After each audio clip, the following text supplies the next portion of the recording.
Assalomu alaykum. Onlayn reklama a'zolari, sizlar bilan g'aybona yana bir bora uchrashib turganimdan nihoyatda xursandman. Bugungi temamiz bosh miyada uchraydigan o'simta kistalar haqida suhbatlashamiz. Bizning Nur Aziz sog'lomlashtirish markazimizga shunaqa bemorlar murojaat qiladi. Ko'proq yosh bolalarda uchraydi, o'rta yosh, katta yoshlarda kamdan kam holatda uchraydi. Bosh miyada o'simta bor, kista bor degan holatlar ko'plab uchraydi. Bosh miyaga shurib qo'yilgan, operatsiya qilinib, mani bolam 7 yoshda, 9, 11 yoshda, 3 yosh, 4 yoshda degan yo o'smir yoshdagi bolalarda murojaat qilishadi shunaqa bemorlarimiz va o'rta yoshlarda katta vzrostniy yoshlarda 21 yosh, 25 yosh, 30 yosh, 40 yoshda va 50 yoshlarda ham uchraydi. Katta yoshlarda, katta bemor insonlarda kamdan kam uchraydi. Bosh miyamda o'simta bor, kista bor deb.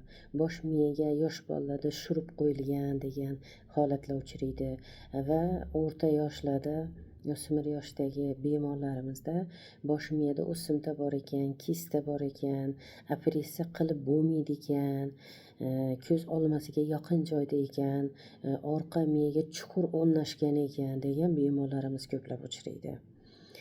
Va bosh miyani 1 marta operatsiya qildirdim, 2 marta operatsiya qildirdim degan bemorlar uchraydi. Kamdan kam holatda 3 marta operatsiya qildirdim degan bemorlar uchraydi. Bizning Nur Aziz sog'lomlashtirish markazimizning tabiiy giyohlari, malham siroplari yordamida bemalol kelib, lechini olib, bosh miyadagi kista bo'ladimi, o'simta bo'ladimi, joyida tomiri bilan quvurib yo'q bo'ladi deb tavsiya qilaman. Mana 31 yillik ish faoliyatimiz, qanchadan qancha bemorlarimiz hozirgi kunda sog'ayib, sog'lom inson xatarida ishlab, yaqinlarni bag'rida yuribdi. Allohning qudrati ila 31 yillik ish faoliyatimiz qayta davolanishga, jarrohlik yo'li qo'llashga, ximiya nur olishga umuman hojat yo'q. Bizning Nur Aziz sog'lomlashtirish markazimiz tabiiy giyohlari, siroplarni iste'mol qilib boshlagandan keyin Allohning qudrati ila dard bergan egam darmonni ham o'zi berib qo'yibdi, bizni sababchi qilib qo'yibdi. Shu tabiiy giyohlar, siroplarni iste'mol qilib boshlagandan keyin 3 sutkadan keyin bosh miyada kista ham, o'simta ham sekin kichrayishni boshlaydi va diametriga qarab 1 kurs, 2 kurs deb belgilaymiz.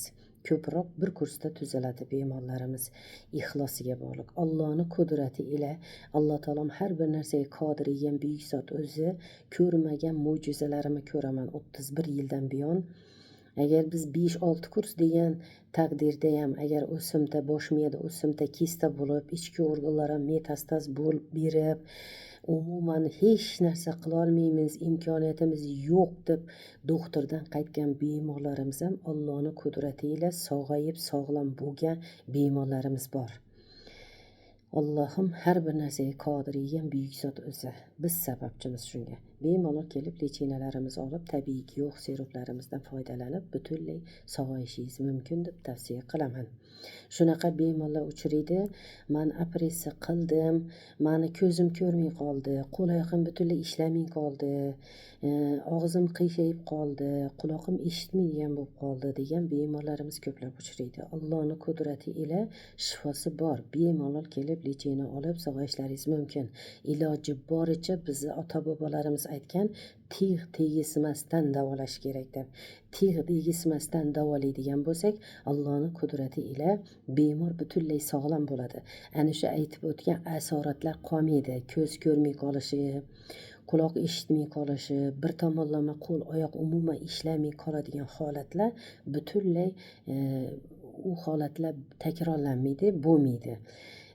Iloji bo'lsa jarrohlik yo'lisiz, ximiya nursiz, tabiiy giyohlar, siroplar yordamida davolanishga harakat qilish kerak deb tavsiya qilaman.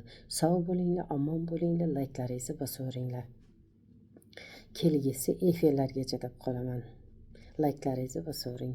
Bemorlarimizga Allohim shifosini bersin. Sog'lom insonlar hech ham bemor bo'lmasin deb Allohdan so'rab qolaman.